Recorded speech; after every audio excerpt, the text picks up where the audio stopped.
Good morning, everyone, and welcome back to Empty Cloud Monastery for another Dhamma discussion. And so this morning we'll be looking at one of the Buddha's discourses, as we usually do on mornings. So today I'd like to talk a bit about a discourse from the Anguttara Nikaya, chapter 7, sutta number 70, the Sakkacca Sutta, which is translated here as Respectfulness. So as usual, I'll read through the discourse, and periodically I'll give some explanations as needed, and I'll also refer to the Pali text from time to time. And of course, you're also welcome to put in questions at any time, and I'll go through them at the end. So just pulling up the discourse here. Okay. So I've also put the link into the chat window, so you're welcome to follow along if you like. So the discourse begins. Then when Venerable Sariputta was alone in retreat, this line of thought occurred to him. What is it that, when a monk lives with respect and reverence for it, the unwholesome is abandoned and the wholesome is developed? Then he thought, when a monk lives with respect and reverence for the teacher, the unwholesome is abandoned and the wholesome is developed. So this is the start to the sutta. So the sutta presents us with Venerable Sariputta, who was the Buddha's chief disciple in wisdom. So one of the Buddha's two chief bhikkhu disciples. This was the one who in particular was known for his precision and wisdom. We have many suttas which are taught by Venerable Sariputta or which involve Venerable Sariputta because he was said to have a clarity of understanding which was matched only by the Buddha. And here he's asking himself, what is it that we can have respect for, which will naturally lead to making progress in the path? So he's already starting with some understanding that respectfulness is an important quality. But here he's reflecting and considering. He's asking himself, what should we be respectful towards that naturally will lead towards making progress towards awakening? And the first thought that comes to mind is, of course, having respect and reverence for the Buddha. So in the text it says the teacher. But often in the suttas, when we encounter the word teacher, which here's a translation of satta. So there's another word which is translated as teacher, which is acharya. So acharya normally refers to your, for example, the person who teaches you the Vinaya, the person who helps you understand the Dhamma, so someone who's guiding you along the path, especially in monastic life. But the word satta, although it also means teacher, it's usually used specifically for the Buddha. So to indicate that in the translation here, teacher is capitalized, so capital T, teacher, to indicate this is talking about the Buddha. So Sariputta thinks, well, of course, the first thing he thinks is, well, if you have respect and reverence for the Buddha, then naturally that will help you to abandon unwholesome things, unwholesome thoughts and activities, and to cultivate wholesome thoughts and activities. And this is also indicating, once again, that respectfulness for the Buddha, it doesn't just mean that you bow to a statue once in a while, but rather it means that you have a deep appreciation for the praiseworthy qualities of the Buddha. You recognize that the purity, the wisdom, the compassion of the Buddha are admirable qualities, which are things that we should try to develop within ourselves as well. So it's setting the Buddha up as a role model, someone who we really want to emulate, someone we want to imitate and become more like every day. So when you have this kind of attitude of respectfulness towards the Buddha, then naturally you'll be developing the Buddha's path. And the next thing that Sariputta thinks of is when a monk lives with respect and reverence for the Dhamma, the unwholesome is abandoned and the wholesome is developed. So again, the Dhamma, the simplest way of understanding Dhamma is that it's the teachings of the Buddha. So when we have a deep respect and reverence for the Buddha's teachings, then naturally we'll make an effort to study them, to understand them, to contemplate them, and to put them into practice. And the primary body of knowledge that we have about the Dhamma comes through the suttas. So this also is underlining the importance of reading the suttas and understanding the suttas and having a deep respect for the suttas. So this also means that whenever we talk about the suttas, we want to be very precise and clear about what is in the suttas and what is not in the suttas, about what the Buddha said and what our own personal opinions are. It's very important to clearly differentiate these. So these days, there's a lot of people who say they're teaching Buddhism, but actually they're teaching their own opinions. And there's not this clear distinction between what the Dhamma is and what their own ideas are. Or they say they're teaching Buddhism, but actually they're teaching Western psychology, or they're teaching New Age thought, or they're teaching whatever's popular these days to talk about. And again, it's all fine for people to teach whatever they want to teach. But if one has a deep respect for the Dhamma, then one will always make sure to clearly divide. Like, this is the Dhamma. This is something sacrosanct. This is something which is not to be distorted or altered. It's something which is to be presented in as pure and clear a way as possible. And then there's these other things which are not the Dhamma, but which they might help in their own ways. But it's important to clearly divide which is which. And particularly with handling the suttas, it's important to handle the suttas with deep respect and reverence, because this is the closest thing that we have to a direct link to the Buddha's words. So the suttas represent the oldest and most well-preserved strain of records of the Buddha's teachings. So this is something to be held with deep consideration, so a genuine appreciation for what a precious treasure it is. And next, Sariputta says, when a monk lives with respect and reverence for the Sangha, the unwholesome is abandoned, the wholesome is developed. So the Sangha, this word is used in a few different ways in the suttas. The most common way it's used is to refer to the Sangha of bhikkhus and bhikkhunis. So the fully ordained male and female disciples of the Buddha. So monks of both genders who have fully committed to living a life centered entirely around the Dhamma. So you can also see a progression here that Sariputta is starting to lay out. So it all starts from the Buddha, the fully awakened one who taught the Dhamma and established the Sangha. So he established the monastic community of bhikkhus and bhikkhunis as the people who wish to fully embody the Dhamma, to live the Dhamma as completely and fully as they can. So respect and reverence for the Sangha, first and foremost, means having a deep respect for bhikkhus and bhikkhunis, appreciation for the importance of having fully ordained monks in the world, of having bhikkhus and bhikkhunis who are making an effort to be the fullest and purest embodiment of the Buddha's teachings. And it's important here also to make a clear distinction between the Sangha as an ideal body versus the Sangha as individual unenlightened people. Because, of course, when you have 1 million or 2 million monks in the world, you're going to be able to find a few that are not very impressive. You're going to find examples of bhikkhus and bhikkhunis who are lacking in wisdom or lacking in self-restraint. And then you might think, well, why should I respect this person? They're really not that great. But that's missing the point. Respect for the Sangha doesn't necessarily mean that you approve of every detail of the conduct of every individual monk. Rather, it means that you recognize that the Sangha as a whole is a supportive vehicle for awakening.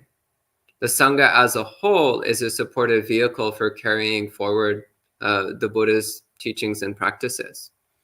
You recognize that the Sangha as a whole represents deep commitment to embodiment of the Buddha's teachings. Whether or not any single specific person is practicing perfectly is actually beside the point. And also it's important not to expect too much of unenlightened people. So unawakened people, by their definition, have defilements and delusions. So when interacting with the Sangha, it's always important to make this distinction.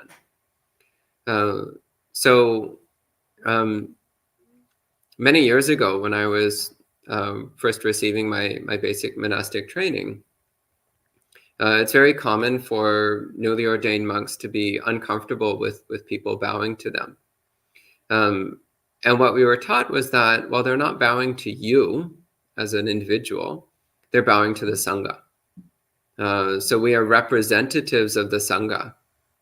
So people are bowing to what we represent, not necessarily to this specific person. So that's also the kind of attitude that we have towards the Sangha. So you may have a bhikkhu or bhikkhuni who, as an individual, doesn't seem particularly respectable, but as a representative of the Sangha, you can bow to them as a Sangha member.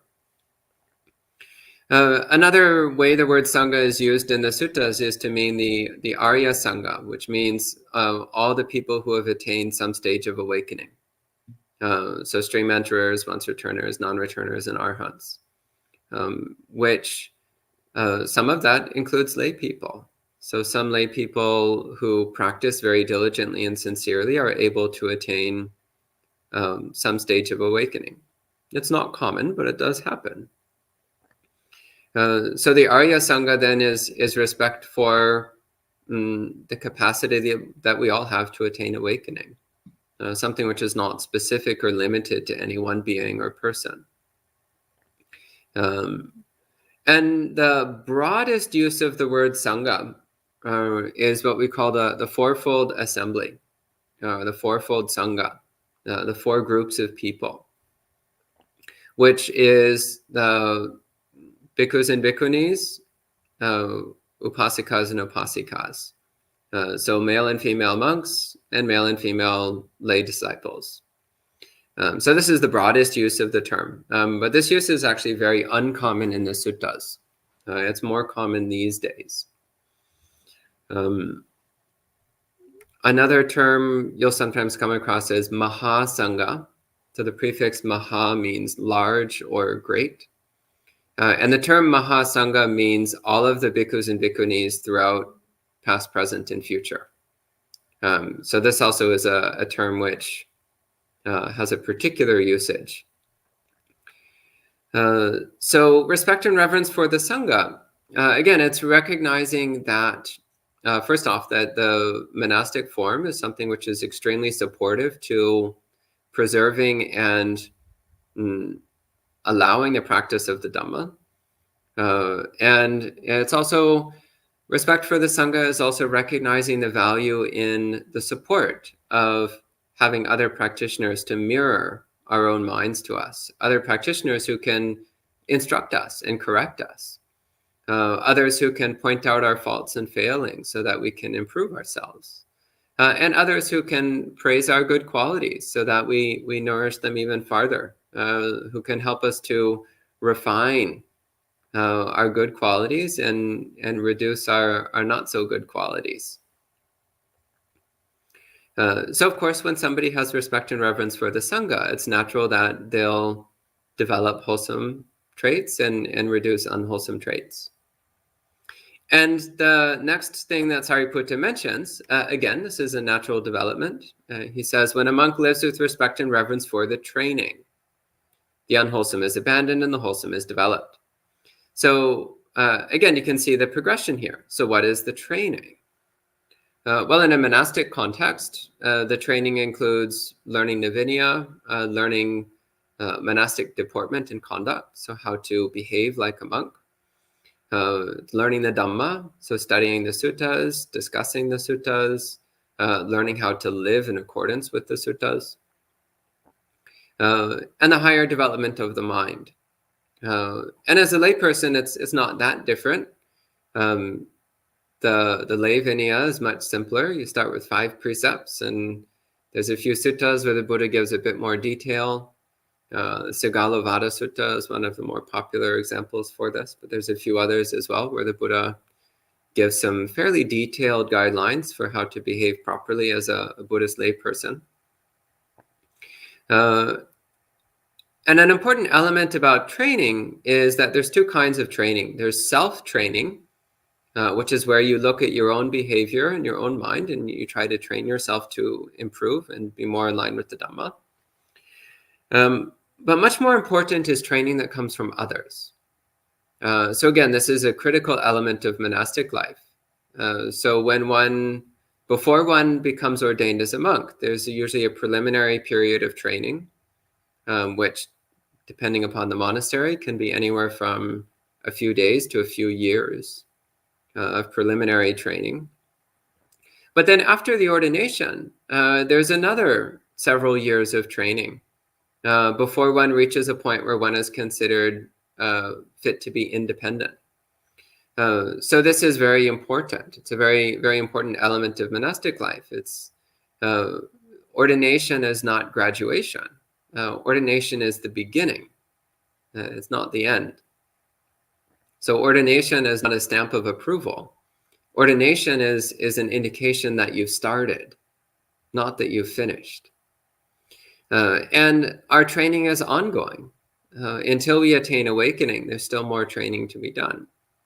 So it's constantly seeking training from others, especially those who are respected, those who are knowledgeable, those who are senior, those who have well practiced, those who understand the suttas in depth. And there's also self-training, this constant self-examination of asking ourselves, how can I get better at the Dhamma? How can I improve my practice? So respect and reverence for the training. Again, a really important element of this is humility.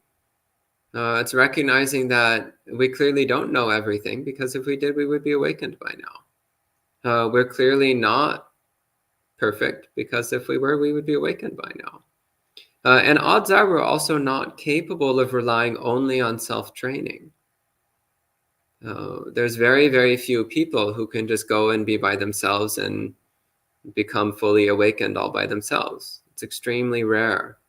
Most of us need the help of others who are farther along the path.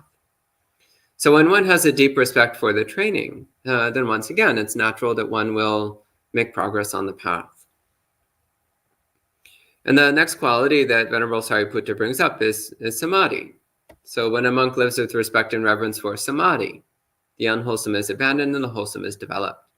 So Samadhi is the unification of mind, the stabilization of mind,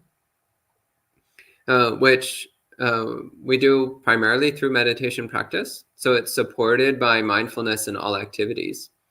But it's especially during meditation practice that we're learning how to unify and stabilize the mind.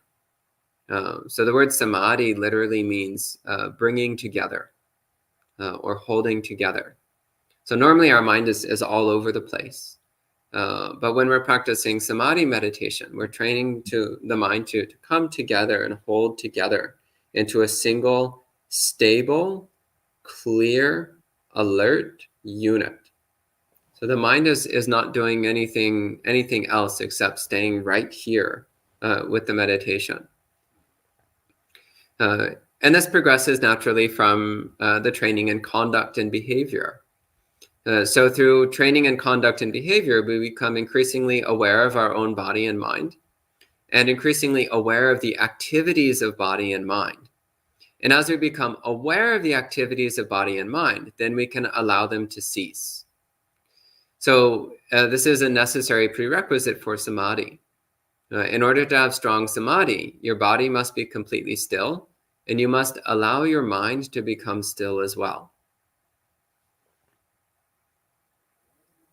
And of course, when the Buddha talks about Samadhi, he talks about jhana. So the development of these very deep, stable states of samadhi, of mental stability and clarity.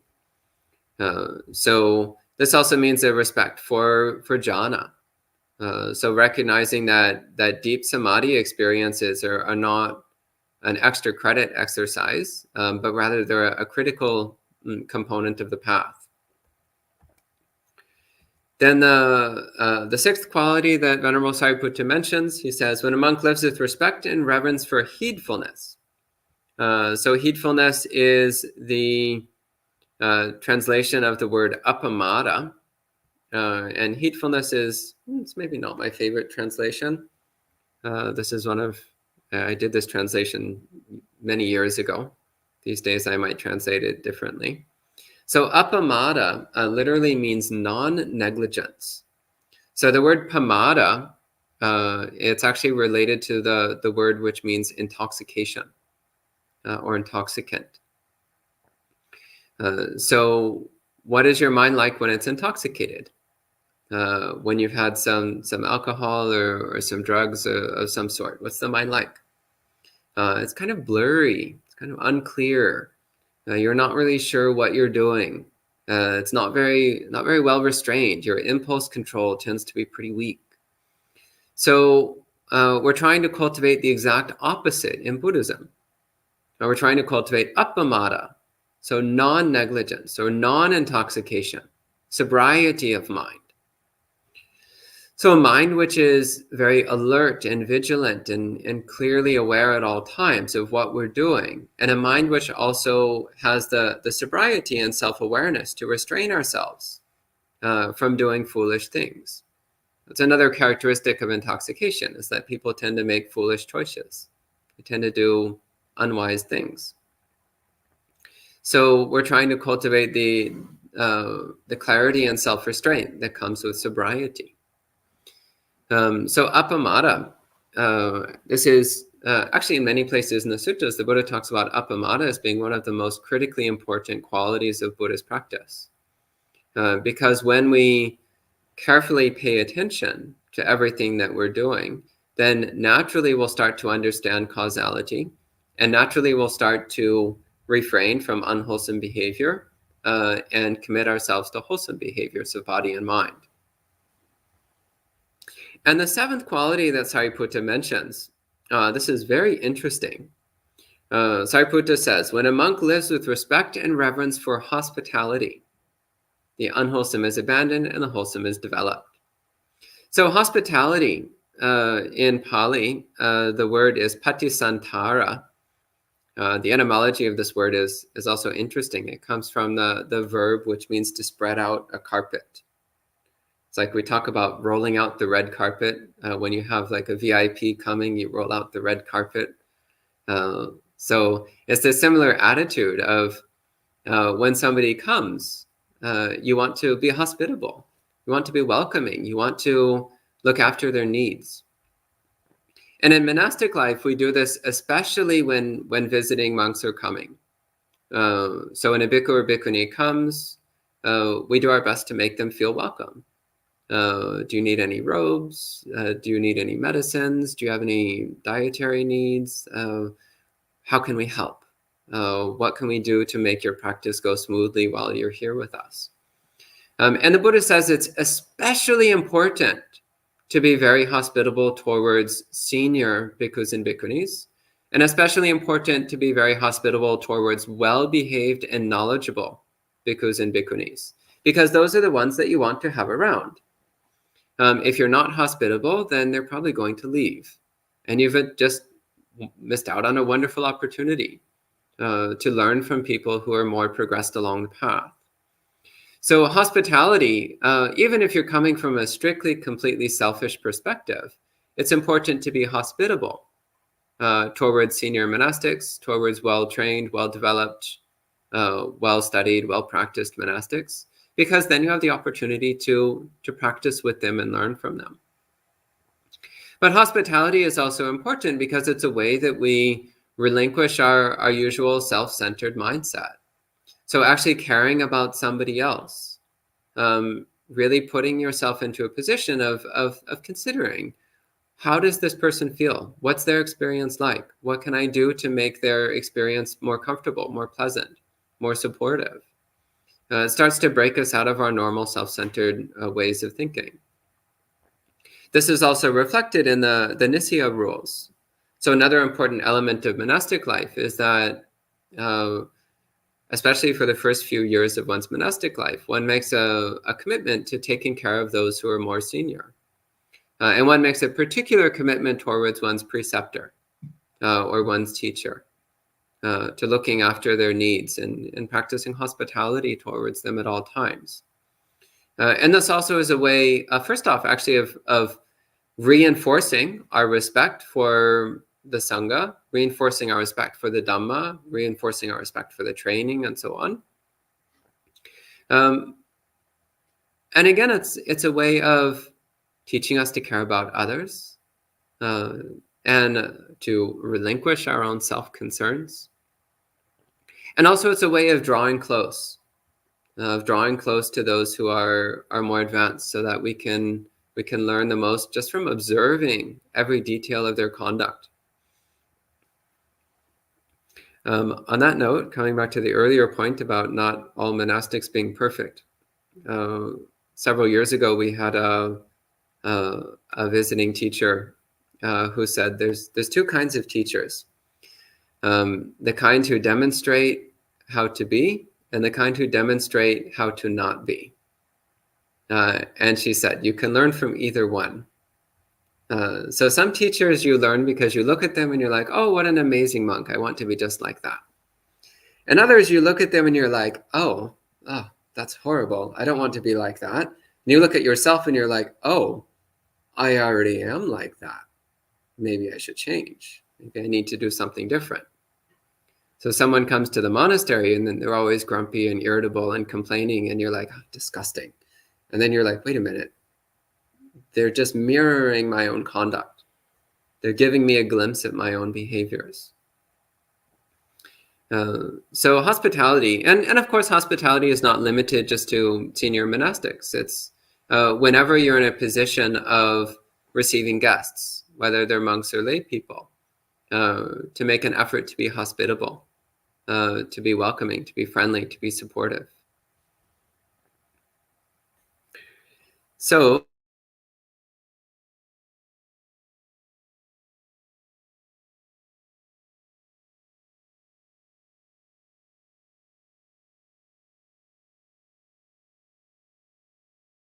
he thought, these qualities of mine are completely pure and clean. Perhaps I will go to the fortunate one and speak about these qualities. In this way, these qualities of mine, which are completely pure, will be considered even more pure. In other words, he's saying these are all really wonderful things. But if it's confirmed by the Buddha, then people will have even more appreciation for this way of understanding the Dhamma. And he gives a simile about bringing a golden ornament to a goldsmith. And then, so he goes to the Buddha, pays respects and sits to one side, and he reports to the Buddha everything he had just been thinking about. So these 7 qualities. And first the Buddha confirms. He says, excellent, Sariputta, and he repeats the Buddha's statement. The Buddha repeats Sariputta's statement. And then Sariputta goes on to give a more detailed explanation. So Sariputta then says, Bhante, I understand the detailed meaning of the fortunate one's brief statement. In other words, he's saying, I'm about to give a detailed explanation of this.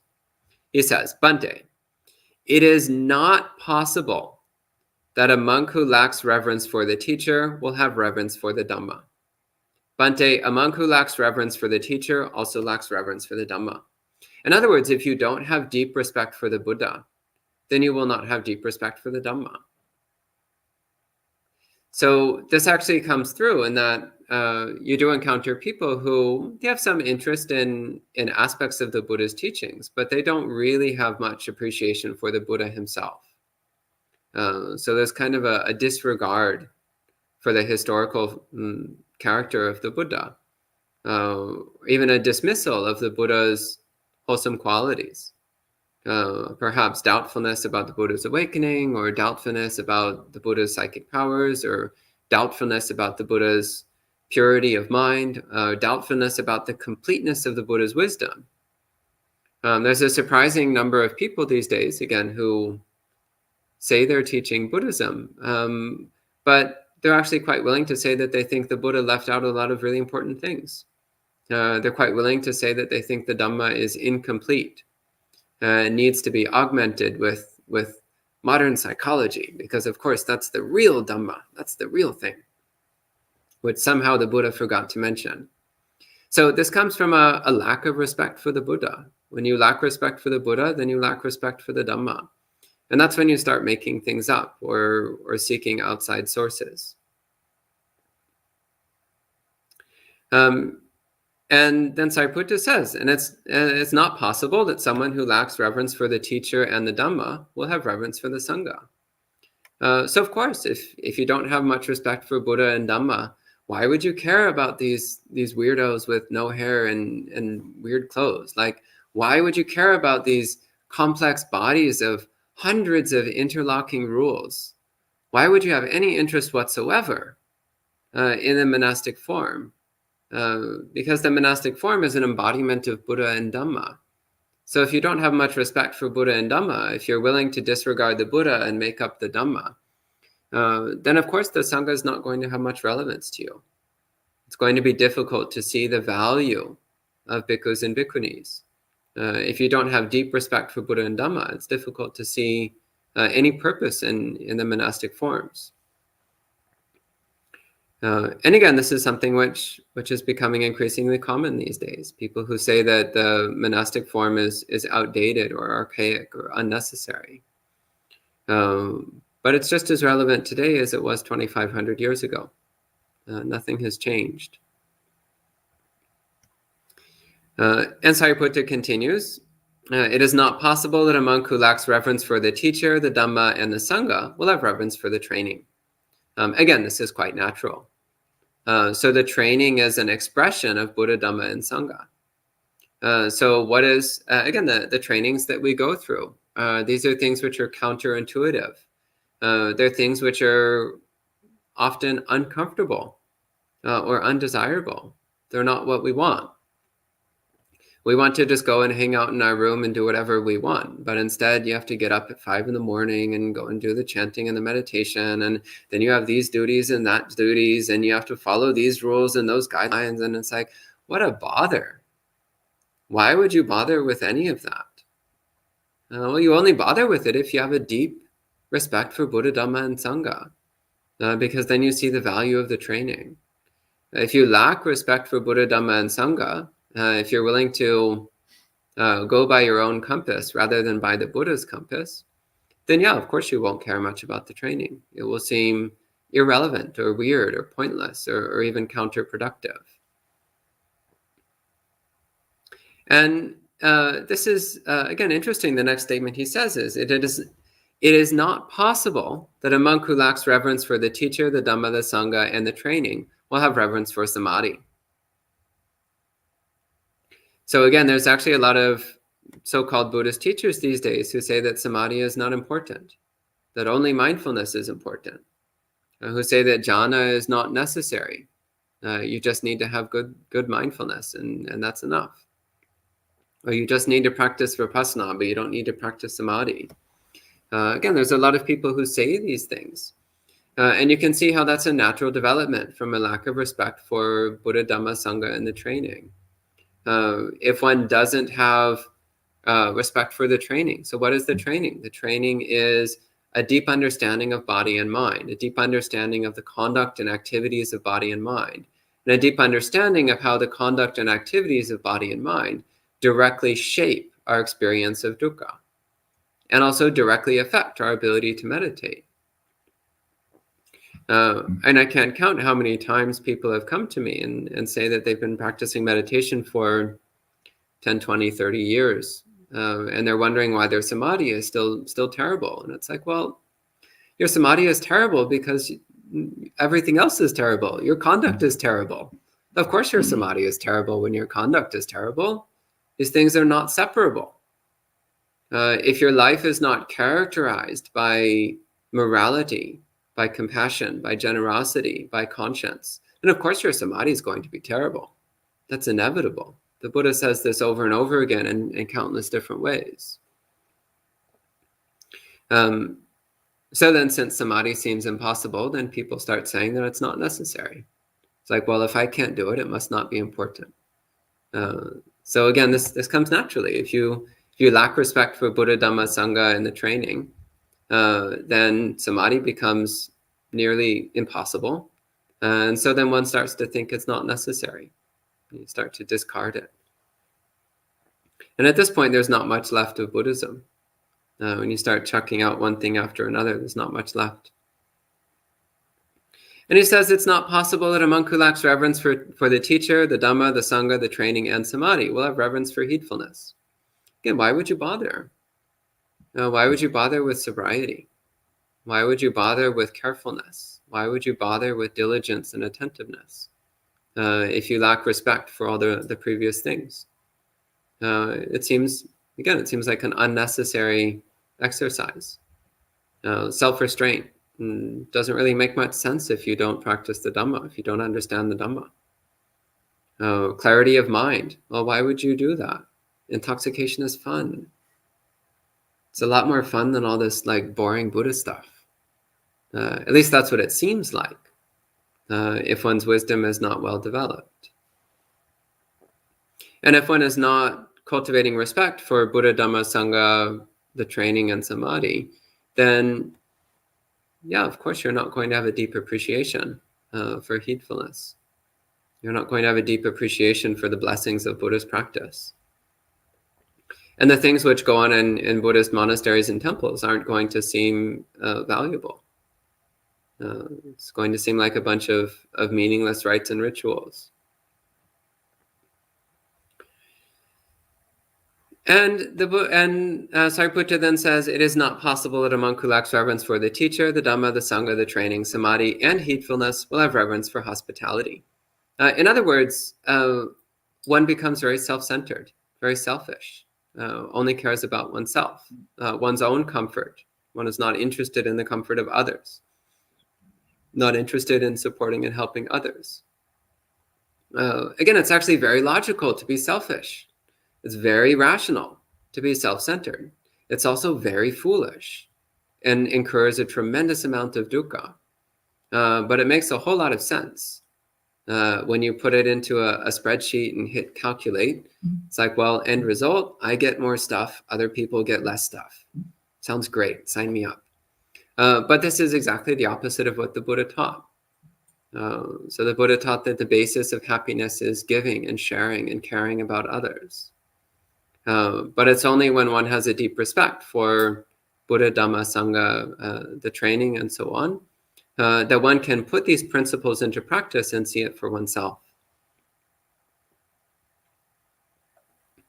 And then Sariputta gives it in the other direction. He says, it is not possible that a monk who has reverence for the teacher will not have reverence for the Dhamma. A monk who has reverence for the teacher also has reverence for the Dhamma. In other words, if you really respect the Buddha, if you really have a deep respect and appreciation of the Buddha, then you will also respect the Dhamma. Because the Dhamma is the Buddha. These things are not separable. And that also means having a deep respect for the suttas.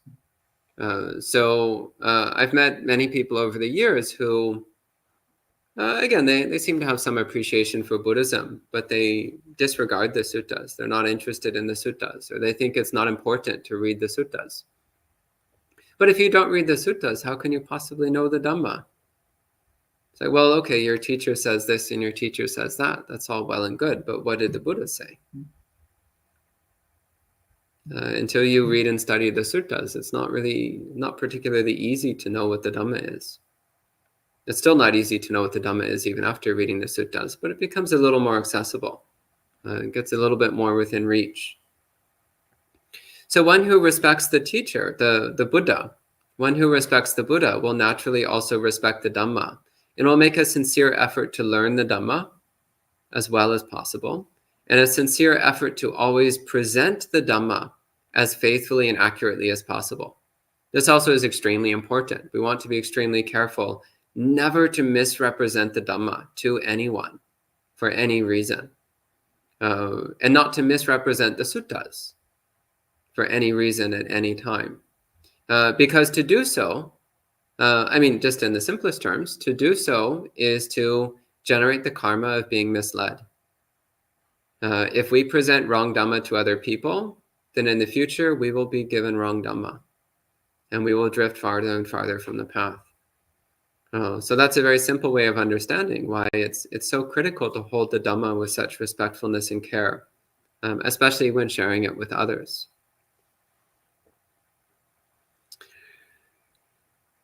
And Sariputta says, a monk who has reverence for the teacher and the Dhamma also has reverence for the Sangha. Again, if you have deep respect for the Buddha and the Dhamma, then you'll recognize that the monastic community is a natural expression of that. So the heart of the Buddha's teachings is renunciation, and the essence of monastic life is renunciation. This is why the monastic order has been an integral part of Buddhism from day one. It wasn't some add-on tacked on hundreds of years later. As for example, the Catholic monastic orders, they were created about 200 years after Christ. It wasn't something Jesus created. It was something added on later. It's still respectable. It's still a nice thing. But it's something that was added later. But that's not the case in Buddhism. In Buddhism, the monastic order was part of Buddhism from the very beginning. And this is because the essence of monastic life is exactly the same as the essence of the Dhamma.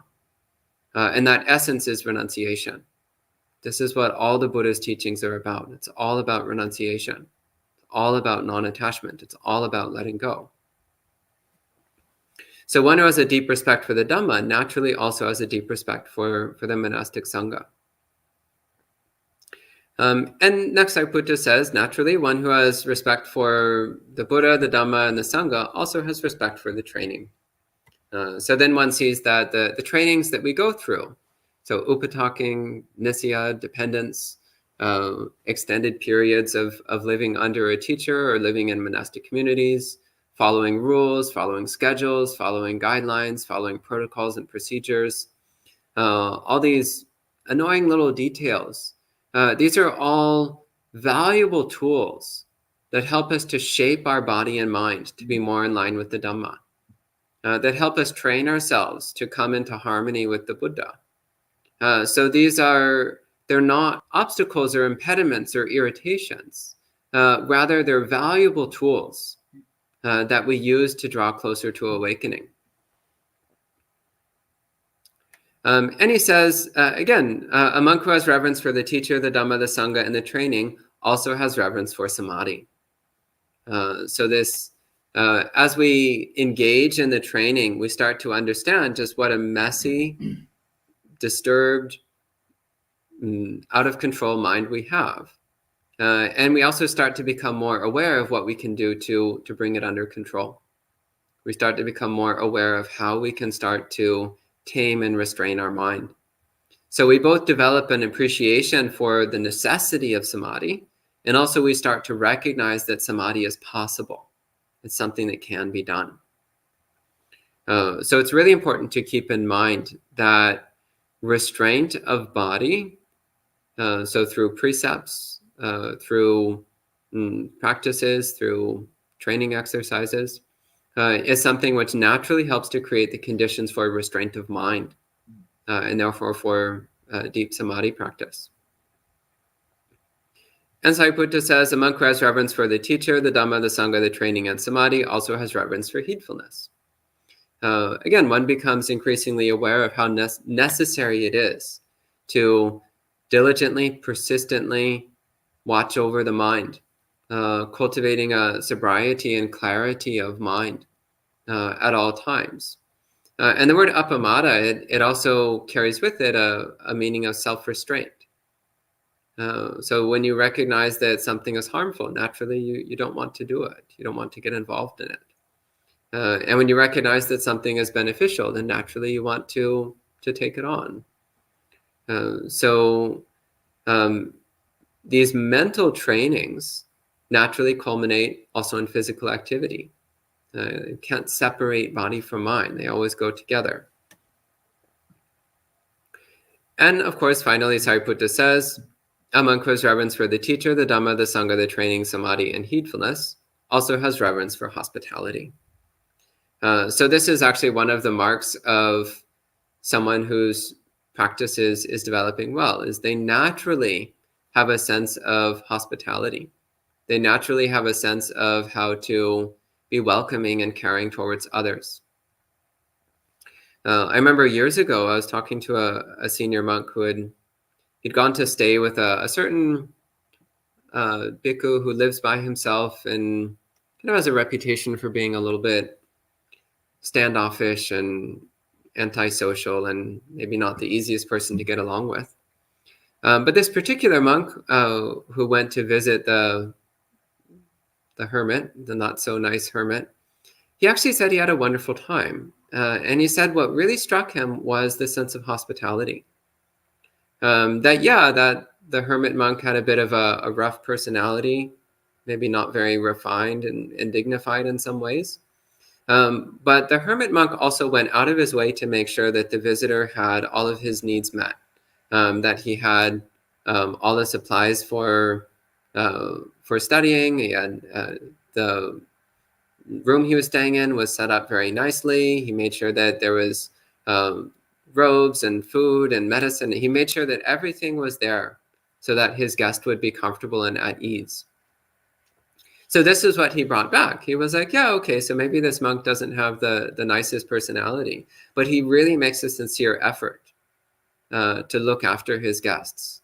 He makes a sincere effort to make sure that his visitors are comfortable and at ease. So he came away with actually a very high impression of that particular monk. So this also is something to reflect on in our own conduct. So how do we treat visitors? Do we treat them with hospitality? Or is that something that we also could work on? We could get a little bit better at. And then the Buddha repeats Sariputta's statement, so confirming that Sariputta's teaching was accurate, that it was correct. So that's the end of this discourse. So at this time we can respect the sutta with 3 sadhus. Sadhu, sadhu, sadhu.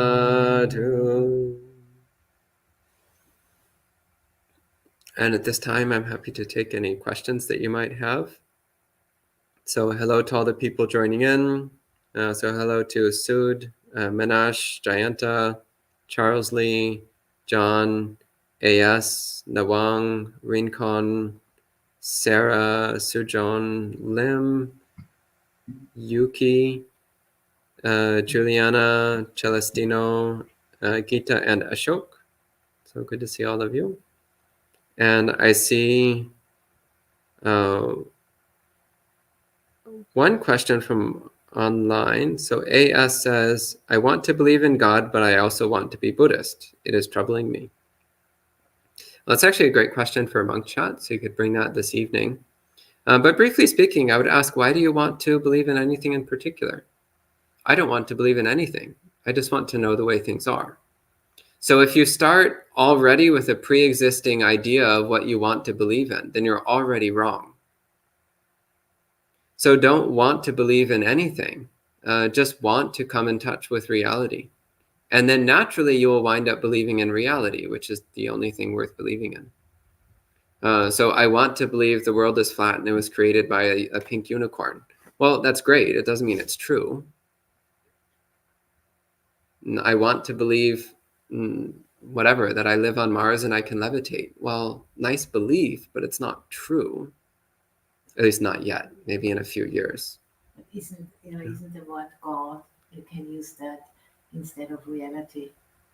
Well, it all gets into definition of terms. Yeah. So this, but it still runs into a problem that there's some preconceived idea here. Like, what preconceived idea are we operating from? Any kind of preconceived idea is going to be an obstacle. But the word God is just a label, for example, reality, I think. And then, from that point, then it can become stuck, in some kind of definition. But I could imagine, that somebody would come along and use that word just as a label. For example, my first teacher, Buddhadasa, he always said, you could call the Dhamma a Buddhist God, in the same sense that it's ultimate reality.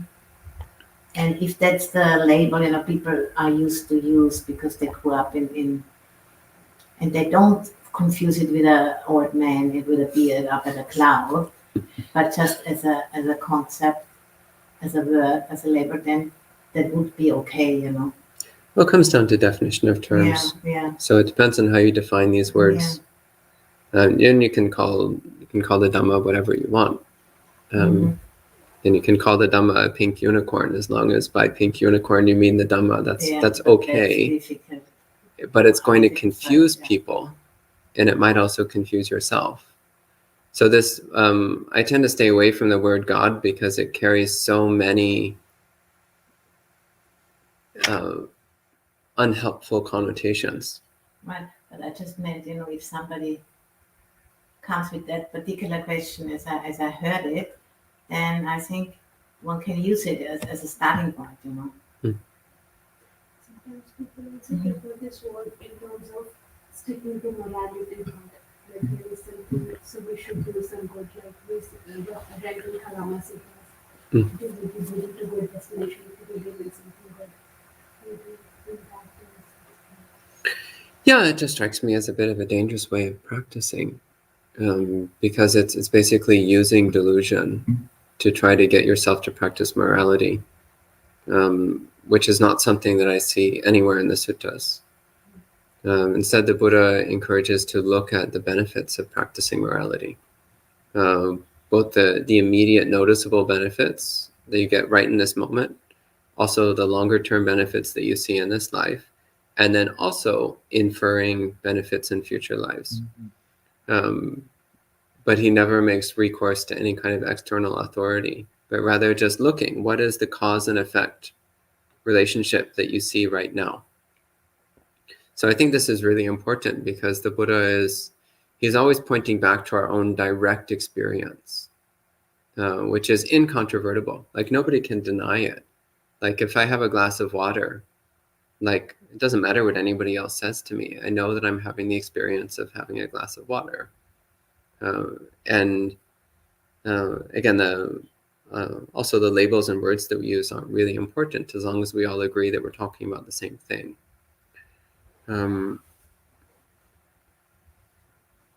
But yeah, like when it comes especially to using terminology from other religions or other spiritual systems, I think it's important to be really careful because then people do get really confused, especially if they're not already deeply familiar with the Dhamma. So we start talking about Kundalini and chakras and we can pretend we're talking about Buddhism, but people will think we're talking about something else. Somewhere, at some points, I had also mentioned the concept of reconnection of the concept of so maybe the God and the devas, in terms of like sticking to goodness or doing good deeds for others. Yeah, and devas.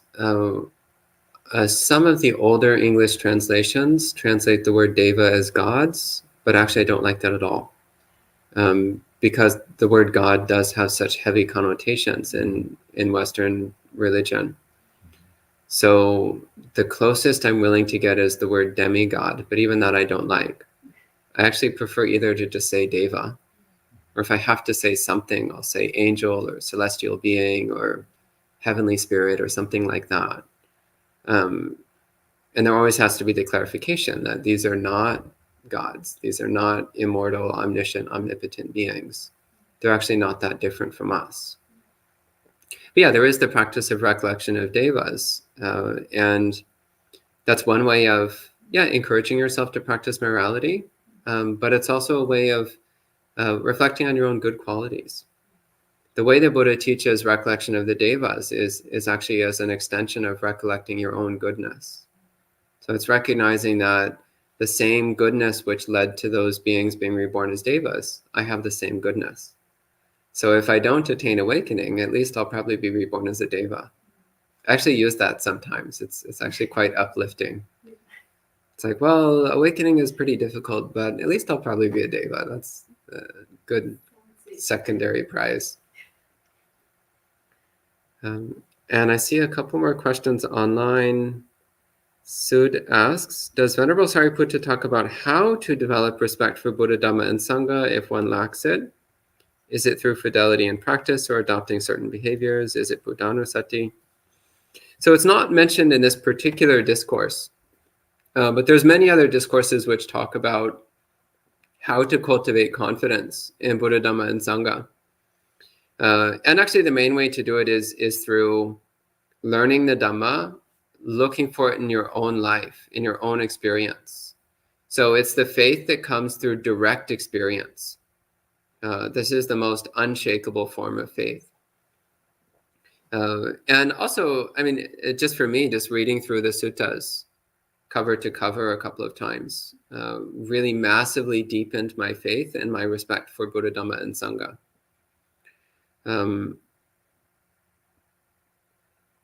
Yeah, and it's there also has to be this willingness to relinquish your previous viewpoints. This is a really critical element of Buddhism. You have to be willing to let go of whatever you used to believe, because it's almost certainly wrong. So there's no point in holding on to it anyway.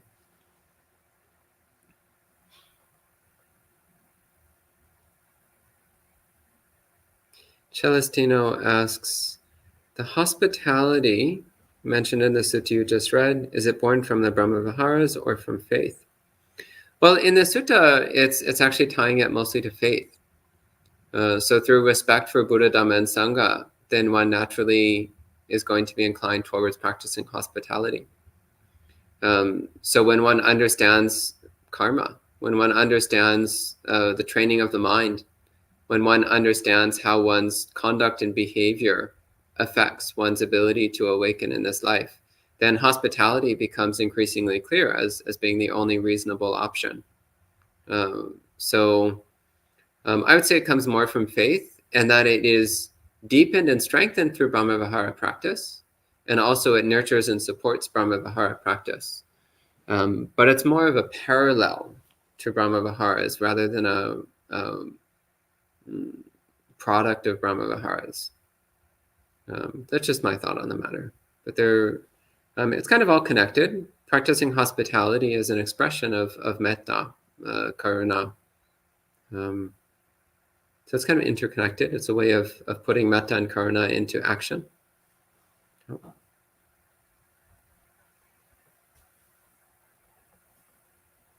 And that's the last teaching last question from online about this. Any other questions from the residents?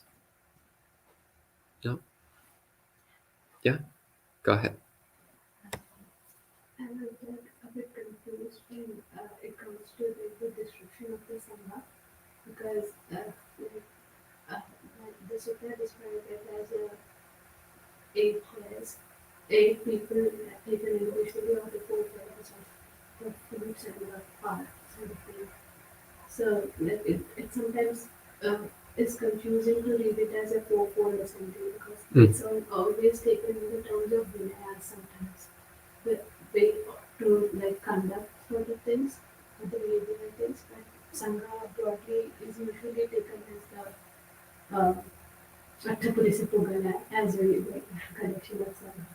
So how to do that? Yeah, so this is why I mentioned that the word Sangha is used in several different ways. So the way you're talking about is what we usually call the Arya Sangha. So the 4 kinds of awakened beings, and the 4 pairs then makes it 8.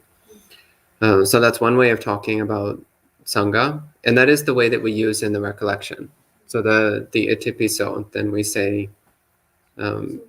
Supatipano Bhagavato Savaka Sangha. There we refer to the Arya Sangha. And that is one of the most common ways it's used. So as I mentioned, the use as the 4-fold Sangha, bhikkhus, bhikkhunis, upasikas, upasikas, that's less common in the suttas. It's still found, but it's less common.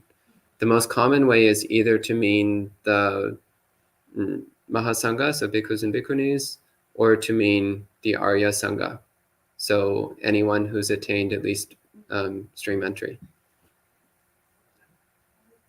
It's also like one part of the stream entry. Yeah. Yeah. Yeah.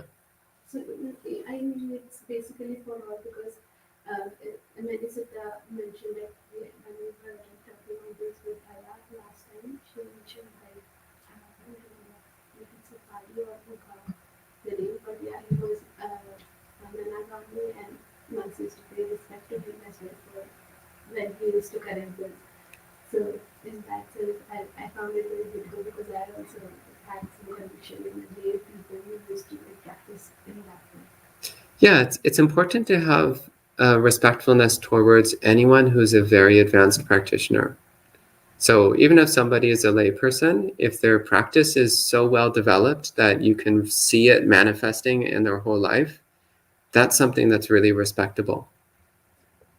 And in the suttas, when like lay people who are non-returners, when they're mentioned, there's usually some reason why they're not monastics.